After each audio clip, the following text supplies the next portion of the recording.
नमस्कार, मैं विद्याशंकर तिवारी हूँ। InKhabar.com के लिए संयुक्त राष्ट्र की अलकायदा प्रतिबंध समिति 1267 ने अंततः मसूद अजहर को ग्लोबल टेररिस्ट घोषित कर दिया है।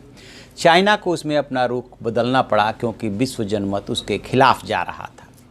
सवाल ये उठता है कि ये मसूद अजहर कौन है जिसके खिलाफ जिसको ग्लोबल टेररिस्ट घोषित करने के रास्ते में बार बार चाइना रोड़ा अटकाता रहा। 4 बार उसने उसमें टेक्निकल अड़ंगेबाजी की और इसको जब इसे ग्लोबल टेररिस्ट घोषित किया गया तो उसे भारत की बड़ी जीत के रूप में देखा जा रहा है। दरअसल इसकी कहानी शुरू होती है 29 जनवरी 1994 से, जब ये मसूद अजहर यहाँ पे पहुँचता है भारत में बांग्लादेश की फ़्लाइट से। जब वो एयरपोर्ट पे उतरा था तो जो एयरपोर्ट के अधिकारी हैं, जब उसका पुर्तगाली पासपोर्ट देखा था तब उससे पूछा था कि पुर्तगाली तो तुम नहीं लगते। फिर उसने कहा कि मैं गुजराती मूल का हूँ। उसके बाद वो वहाँ से निकल गया था और सीधे कश्मीर पहुँचा था, जहाँ पे कि वो आतंकी गतिविधियों को पर्दे के पीछे से अंजाम देने लगा। लेकिन इसी बीच में हुआ क्या कि शुरू में वो जुड़ा हुआ था हरकत उल अंसार से और हरकत उल मुजाहिदीन से।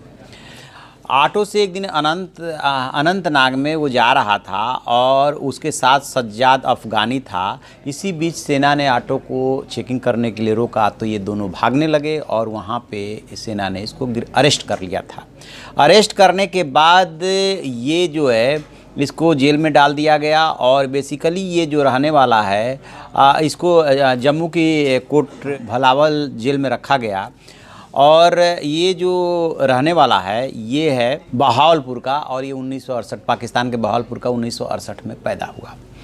लेकिन जेल में जाने के बाद ये कैदियों के बीच में सेखी बघारता रहता था कि उसे छुड़ाने वो एक दिन ज़रूर जेल से छूट जाएगा। और आपके जान के ताजुब होगा कि इसको छुड़ाने के लिए कुल 3 अटेम्प्ट हुए थे। यानी कि जब वो अरेस्ट हुआ था उसके 1 साल बाद हरकत उल अंसार ने क्या किया था। सबसे पहले छुड़ाने का प्रयास हुआ था कि आपको याद होगा कि दिल्ली से बहुत सारे विदेशी सैलानियों का अपहरण हुआ था और वो इसी को छुड़ाने के लिए हुआ था। लेकिन हुआ था कि यूपी पुलिस और दिल्ली पुलिस की मदद से वो सैलानी छुड़ा लिए गए थे और वो इनका प्रयास असफल हो गया था। इसके बाद जम्मू की जो कोट भलावल जेल थी वहाँ पे सुरंग खोदी गई लगभग 1 साल बाद और इसे निकालने की कोशिश की गई, लेकिन मोटा होने की वजह से ये सुरंग में फंस गया और इसका फिर से अरेस्ट हो गया था, ये नहीं छूट पाया था। लेकिन 1999 में जो कंधार हाईजैक हुआ उसमें भारत सरकार, तब वाजपेयी सरकार थी, उनको इसको यात्रियों को छुड़ाने के लिए मसूद अजहर समेत 3 जो आतंकी थे उनको छोड़ना पड़ा था, जिसको कि जसवंत सिंह लेकर के गए थे और इस तरह से छूटने में कामयाब हो गया था। यहाँ से छूटने के बाद यानी कि जैसे ये वहाँ पहुँचा अफ़गानिस्तान और फिर पाकिस्तान, तो सीधे ये जो है उस समय जो है ये मिलने के लिए पहुँचा अलकायदा का चीफ था ओसामा बिन लादेन से और फिर उसने जैसे मोहम्मद का गठन किया और उसके बाद इसने एक के बाद एक कई आतंकी गतिविधियों को अंजाम दिया। और आपको याद दिलाएं कि इसने भारत में है 3 बड़ी घटनाएं तो कराई ही कराई। 2001 में संसद पर हमला, इसी का उसमें हाथ था जैसे मोहम्मद का। 2016 में पठानकोट हमला और 2019 में पुलवामा आतंकी हमला। इसके अलावा इसने क्या किया था कि जो सबसे पहले घटना को इसने अंजाम दिया वो था कि अप्रैल 2000 में श्रीनगर के बादामी बाग में कंटोनमेंट में आईईडी के जरिए कार विस्फोट हुआ था जिसमें 30 लोगों की मौत हुई थी। सबसे पहले भारत से छूटने के बाद इसने इस घटना को अंजाम दिया। फिर जो है इसने बहुत सारी और घटनाएं भी की, लेकिन उसमें 13 दिसंबर 2001 को जो पार्लियामेंट में हमला हुआ था और इसमें 9 लोगों की जान गई थी। भारत ने युद्ध की तैयारी कर ली थी, बड़ी मुश्किल से वो युद्ध टला था।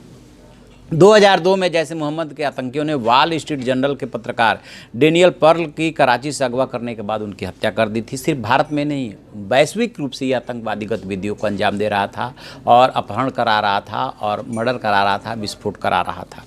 इसके बाद क्या होता है कि 2005 में कांग्रेस नेता गुलाम नबी आज़ाद के मुख्यमंत्री पद की शपथ लेने के थोड़ी देर बाद ही इसने नौगाम में जैसे मोहम्मद के आतंकवादियों ने कार बम विस्फोट किया था जिसमें कि 10 लोगों की जान गई थी।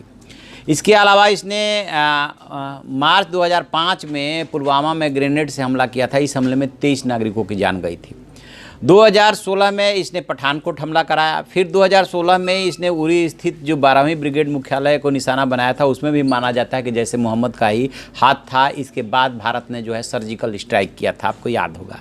और फिर ये पुलवामा राजमार्ग पे जो भी हमला कराया, बहुत विस्फोट, उसमें से 44 जवान मारे गए थे। उसके बाद भारत ने एयर स्ट्राइक किया।